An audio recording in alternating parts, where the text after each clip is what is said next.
अगला प्रश्न देखते हैं। उदासीनीकरण अभिक्रिया कहते हैं। अम्ल क्षार की अभिक्रिया को, अम्ल धातु की अभिक्रिया को, अम्ल या अम्ल की अभिक्रिया का कोई नहीं। तो इसका सही आंसर हो जाएगा अम्ल क्षार की अभिक्रिया को हम क्या कहते हैं? उदासीनीकरण अभिक्रिया कहते हैं। अगला प्रश्न देखते हैं। अम्ल का पीएच मान क्या होता है? तो आपने पीएच मान पढ़ा होगा। अम्ल का पीएच मान 7 से कम होता है। क्षार का पीएच मान क्या होता है? तो क्षार का पीएच मान 7 से अधिक होता है। अगले प्रश्न की ओर चलते हैं।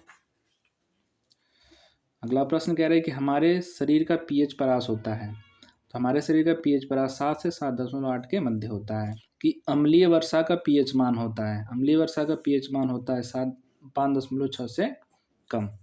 15वां प्रश्न आपके सामने है। क्या कह रहा है 15वां प्रश्न?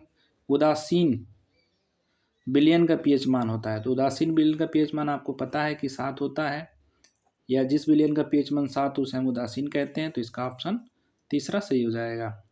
16वां प्रश्न कह रहा है कि अपच के उपचार के लिए प्रयोग करते हैं। तो अपच के उपचार के लिए हम क्या करते हैं? एंटीबायोटिक का, एनाल्जेसिक का, एंटासिड या एंटीसेप्टिक का। तो इसके लिए सही आंसर हो जाएगा एंटासिड का।